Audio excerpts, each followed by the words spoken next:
ஒரு அரசர் இருந்தார். அந்த அரசர் ஒரு போட்டி வைக்கிறார். ஒரு குறிப்பிட்ட பேர்களுக்கு அந்த போட்டி வைக்கிறாரு. அந்த குறிப்பிட்ட பேரில் யார் சான்றோர் அப்படின்னு கண்டுபிடிக்கணும். அந்த போட்டியில் ஒரு தங்கப்பானை, ஒரு வெள்ளிப்பானை, ஒரு மண்பானையில் நல்ல தண்ணி நிறச்சி வைக்கிறாங்க. உங்களுக்கு எந்த குடம் பிடிச்சிருக்கோ அந்த குடத்துல தண்ணியை குடிங்க, குடிச்சிட்டு சொல்லுங்க அப்படின்னு சொல்லிடுறாரு. உடனே ஒரு சிலர் ஓடி வந்து இந்த தங்க பானையை பார்த்த உடனே அவங்களுக்கு ஒரே பிரமிப்பாக இருக்குது. உடனே என்ன செய்கிறாங்க, வேகமாக ஓடி வந்து தண்ணியை குடிக்கிறாங்க, போய் நின்றுக்கிறாங்க. ஒரு சிலர் வெள்ளி பானையை பார்த்த உடனே பிரமிப்பாக என்ன செய்கிறாங்க, வந்து தண்ணி குடிச்சிட்டு போயிடுறாங்க. எல்லாரும் 2-3 பேர் வந்து இந்த தங்க பானையில் தண்ணி குடிக்கிறாங்க, வெள்ளி பானையில் தண்ணி குடிச்சிட்டு போகிறாங்க.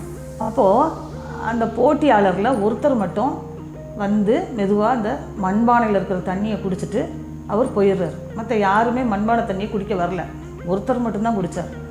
அப்போ அரசர் சொல்கிறாரு, எல்லாரும் தங்க பானையில் இருக்க தண்ணியை குடித்தாங்க, வெள்ளி பானையில் தண்ணியெல்லாம் குடிச்சிட்டு போய் நின்றாங்க, நீங்கள் ஏன் மண்பானை தண்ணியை குடிச்சிங்க அப்படின்னு கேட்குறாங்க.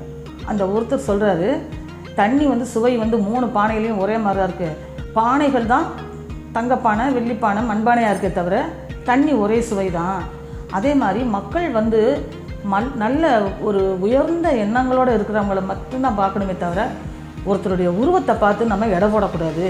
இவங்களால் இந்த காரியம் முடிக்க முடியாது, இவங்களால் அந்த காரியம் செய்ய முடியாது அப்படிலாம் நம்ம உருவத்தை பார்த்து எடை போடக்கூடாது, திறமையை பார்த்து தான் எடை போடணும் அப்படின்னு சொன்னார் அந்த ஆள். உடனே அரசர் வந்து அந்த மண்பானையில் தண்ணி குடித்தவர் பார்த்த ஒரு அரசர் சொல்கிறாரு, நீங்கள் சிறந்த விளக்கம் கொடுத்தீங்க, ரொம்ப எனக்கு சந்தோஷமாக இருக்குது, அதனால் நீங்கள் தான் சிறந்த சான்றோர், உங்களுக்கு தான் இந்த பரிசுன்னு சொல்லி அவருக்கு பரிசை கொடுத்துட்றாங்க.